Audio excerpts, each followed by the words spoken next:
Hey everyone, welcome back to On Purpose, the number one mental health podcast in the world. Thanks to each and every one of you that come back every week to listen, learn, and grow. Whether you're walking your dog, whether you're cooking, whether you're driving, thank you so much for showing up again for yourself, investing in yourself, building yourself. I deeply, deeply appreciate you being a listener, supporter, well-wisher of On Purpose, and know that we are constantly working to make this a better and better experience for you. Thank you for all your reviews that share so much feedback with us. So grateful. Now, a couple of days ago, it was Valentine's Day, and I've done so many episodes at this point on love and relationships. Of course, I wrote 8 Rules of Love, which if you haven't read it already, will help you find, keep, and even let go of love. And one thing I was thinking about was just how so many of us are disenfranchised with these big holiday kind of feels, right? Like this idea of this is the day where you get to show love. This is the day where you honor this person. And we realize, well, it's a lifetime job. It's an everyday job. It's an everyday honor and privilege to be able to be in love and have someone we love. And at the same time, some of us have gone through a breakup just before Valentine's Day. Some of us are single right now and not even sure whether we're going to find the right person or someone who gives us that feeling. And what's really interesting to me is so often how much we get lost in comparison, because we're looking at what are other people doing for Valentine's Day. You know, what's everyone got going on? And what that can often do is it can make us feel insecure. It can make us feel inferior. It can make us feel like we've got something wrong with us, right? I think there's so many ways to meet people these days, but we all feel disenfranchised, disillusioned, struggling to find that one person that we really want. And no matter the amount of options that we have, I think a lot of us sit there and go, what's wrong with me? Right? Think about this for a second. When you've gone through a breakup, how many times did the thought cross your mind, maybe something's wrong with me? Maybe I need to fix something. Maybe if I did this, they would have stayed. Maybe if I didn't do this, they would have stayed. And we get lost in that spiral. Now let's think about it if you're single. And you see everyone around you in happy relationships. They've found their person, they've found their one. And you're thinking again, well, what am I doing wrong? Is there something I could do better? Maybe if I looked better. Maybe if I achieved more. Maybe if I did better at work. Maybe if my body looked this way, my face looked this way, maybe then. And I'm not saying that all these things don't make us feel better or don't lead to attracting certain people at least, or whatever it may be.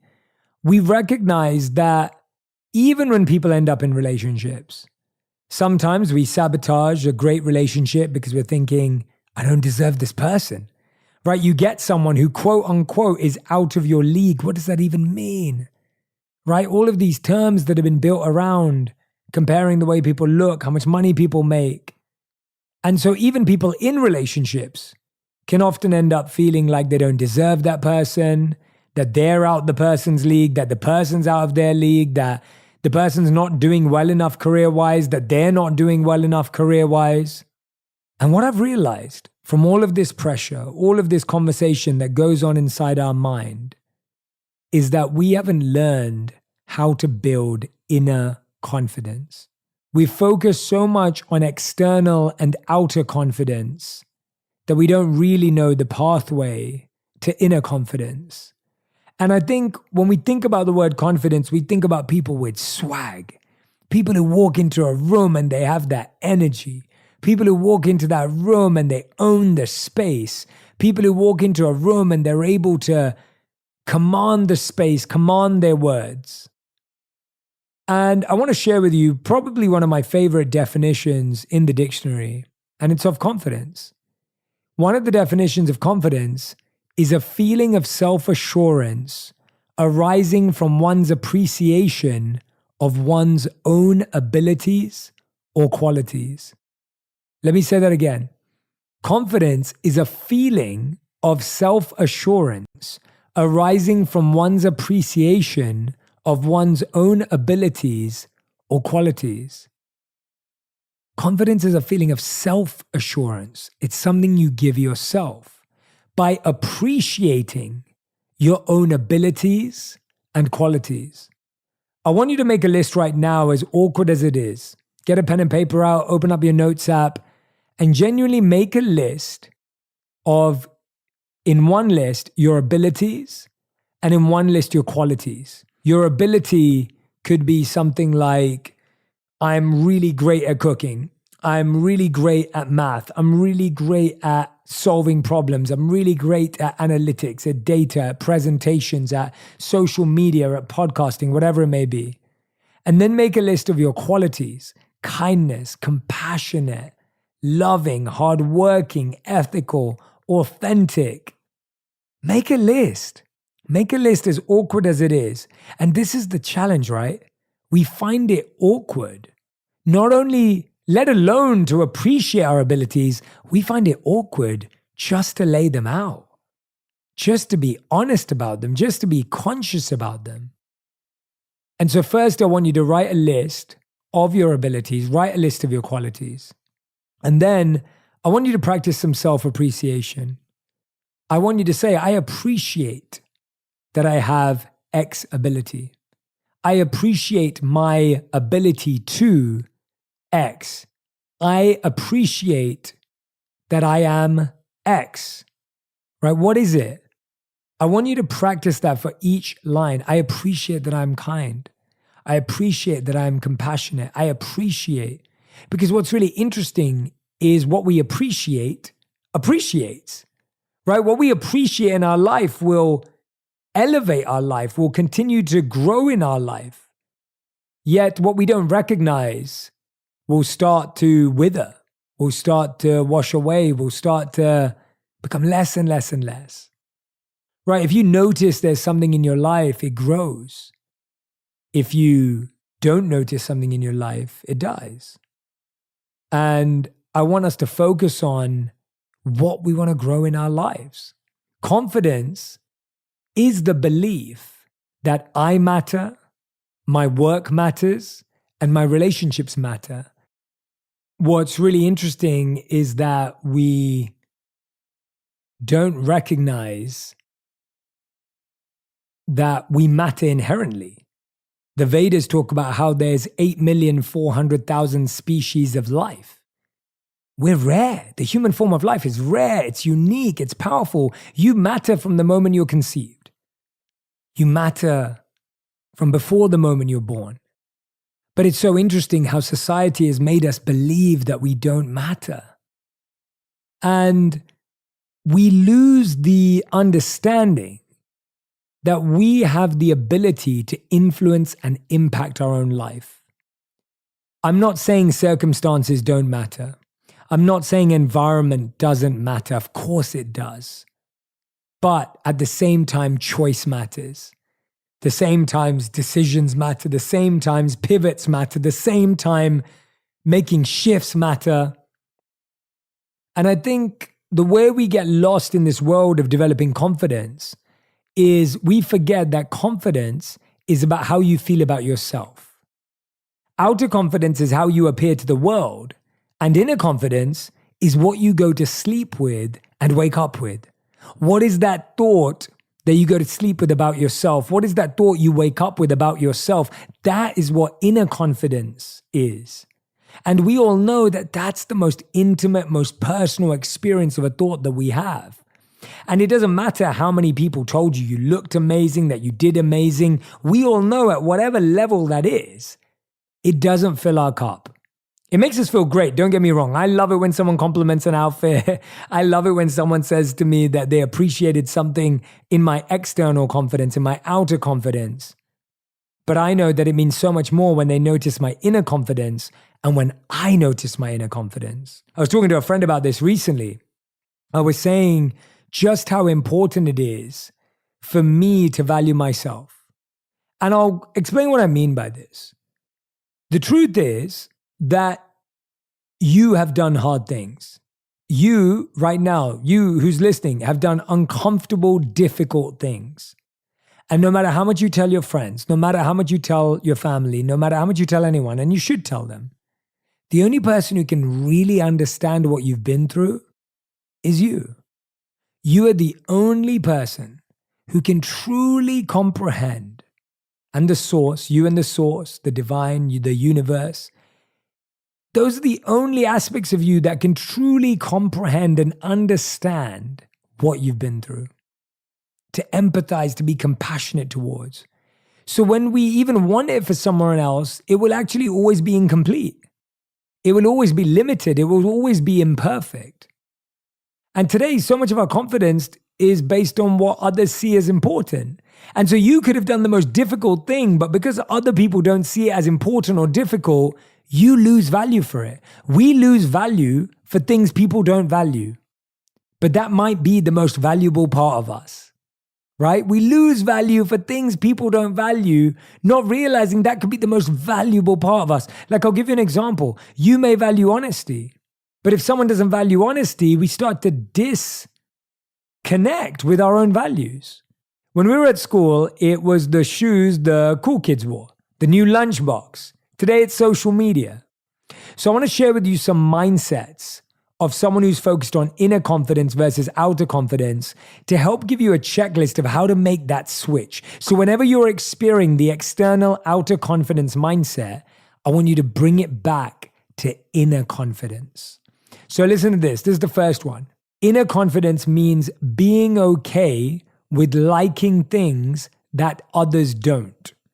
And external outer confidence is liking things that other people like, right? Only for the sake of what they said. So right now we're talking about Oscars movies. Are you someone who likes Oscars movies? Are you not? Some of you may love Oscars movies. Some of you don't like them at all, but you're scared to say it. I remember going to an event and it was with a bunch of indie filmmakers who really understand film way better than I do. And they were like, what was your favorite movie of the year? And I was like, Thor Ragnarok was amazing. And, you know, for them, it was like they were naming movies that I'd never even heard of before. And I remember the first time I did that, I felt kind of silly because I was like, oh yeah, I'm a Marvel junkie. I love Marvel. And I love the messages in Marvel and everything else. And they had a different taste. But I've realized that that is who I am. I've got that movie taste and that's okay. And actually, I appreciate that because it is something that I enjoy. And at the same time, I don't want to become opposed to trying out new forms and new movies and TV shows that I don't know about, right? I think what happens is we find what we like, then we put our walls up and barriers up, and now we think that's how we protect what we like. And actually, we're devaluing what we like by not opening up our visual library, our audio library, right? I talk about this a lot. Like, I feel like growing up, I didn't have access to a wide audio library or a wide audio history or an audio geography. And that's been something I've really been trying to do as I've been growing older, is listening to music from different genres, different places. I bought a record the other day, which was Brazilian jazz, which I've been loving, right? And just allowing myself to be open to music genres and types that I didn't grow up with.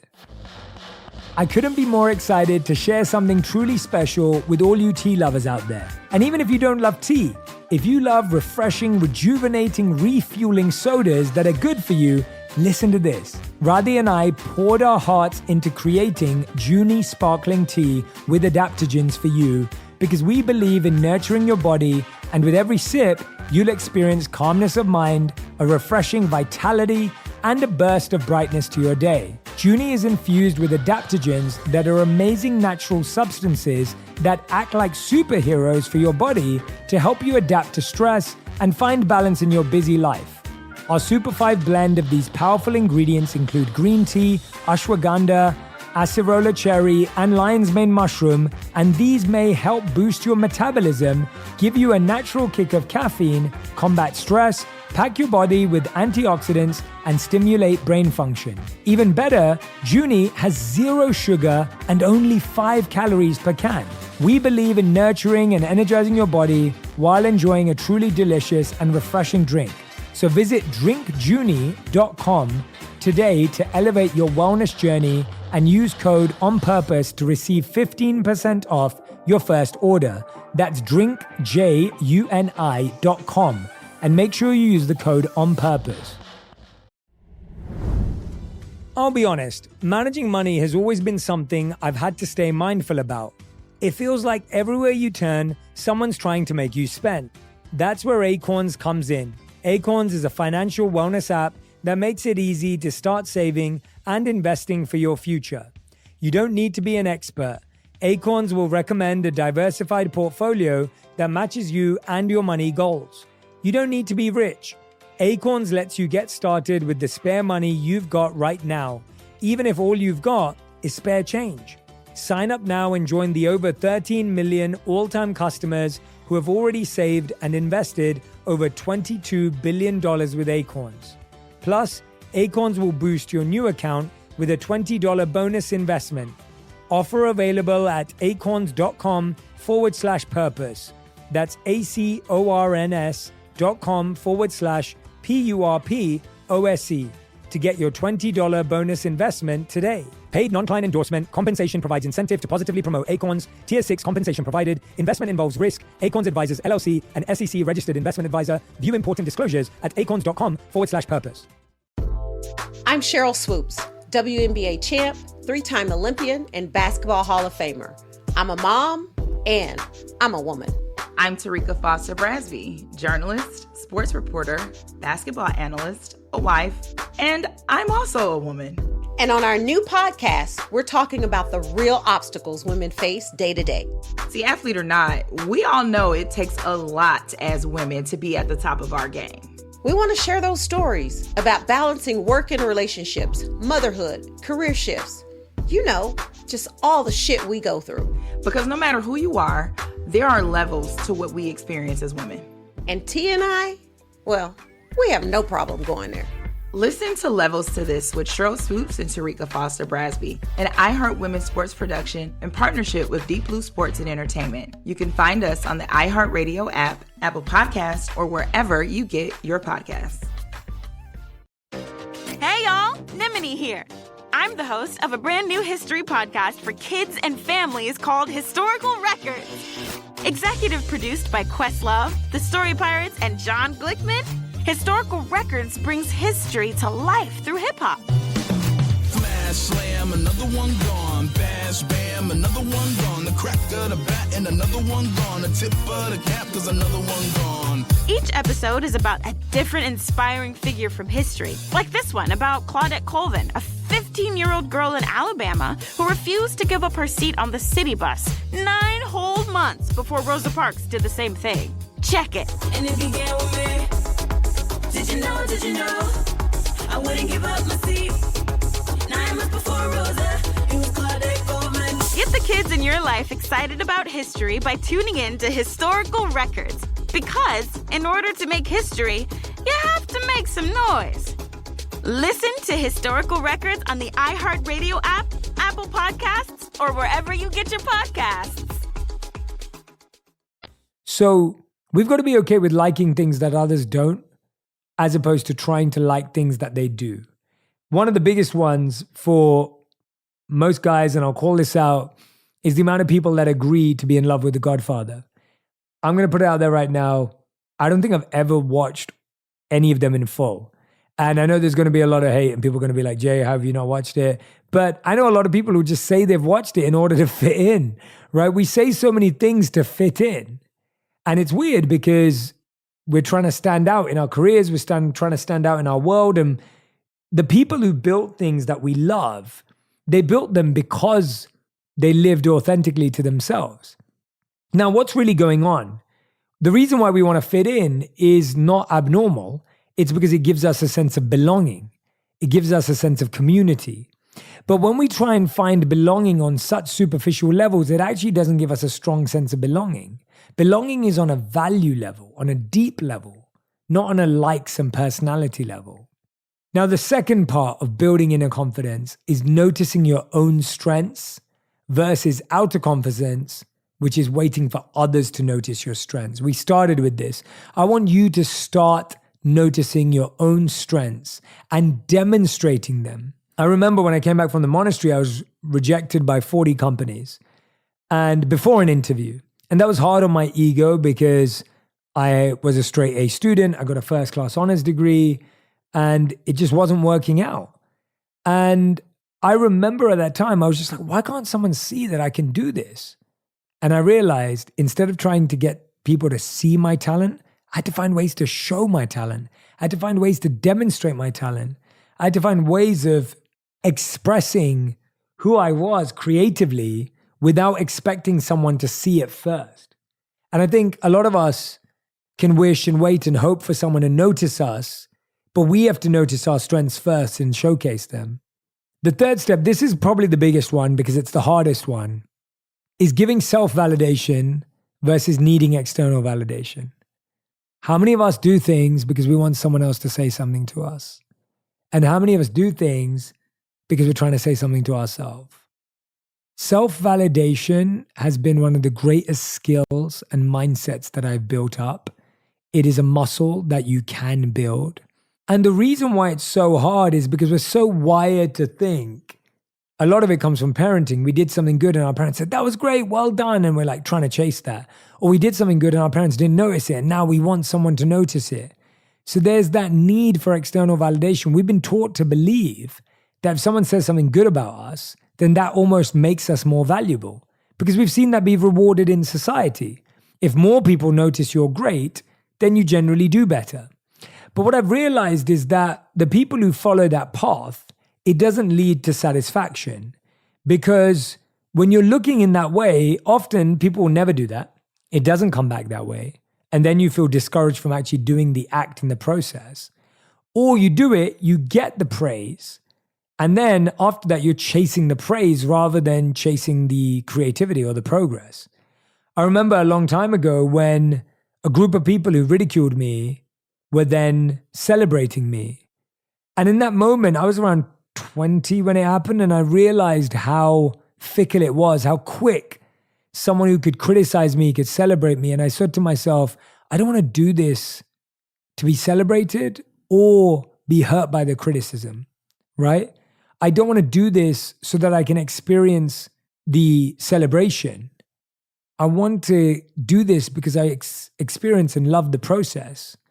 And that's why validation also leads to this point of celebrating your own success versus waiting for others to celebrate you.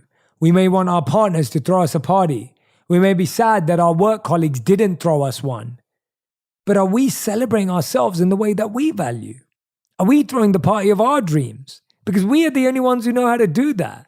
I've really learned to develop this ability when I feel like I've achieved something to close my eyes and really take it in. I found that the more I achieved, the more people around me became immune to my achievement. So in the beginning, there was doubt and confusion as to whether I'd ever achieve anything. Then after some time, there was a little bit of celebration. And then after the celebration, it became so normal and the achievement was normalized, whereby people went back to being disinterested. And so what's really interesting about that is either way, you end up in a position in your life where people don't have the ability to celebrate you continuously because you either have made certain successes a habit or they forget or they get busy. And a lot of the times we think, oh, people don't recognize me and people don't celebrate me and they don't recognize my value. And the truth is, it's coming from a deep-seated feeling of we don't recognize our own. We don't celebrate our own. We didn't take that moment. So one of my favorite things to do now when I have an achievement, even if I celebrate it with my amazing team and my wife, is to take a moment alone.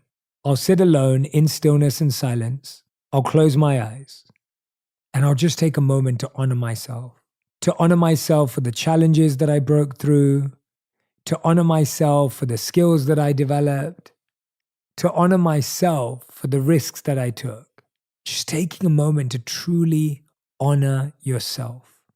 I promise you, just try do that this week. Do it for small things. I think we often also, inner confidence is, I value and I'm making progress. Outer confidence is, I'm waiting for perfection. Right? Inner confidence is, I'm trying to make progress. Outer confidence is, I'm waiting for perfection.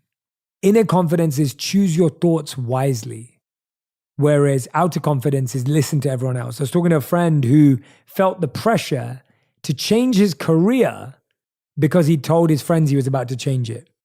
So he told his friends he was going to change his career. He didn't end up changing his career. So his friends were making fun of him. And then he was like, well, maybe I have to change my career just so that they don't make fun of me. And I was just like, the only person we're letting down in that situation is ourselves. And often what happens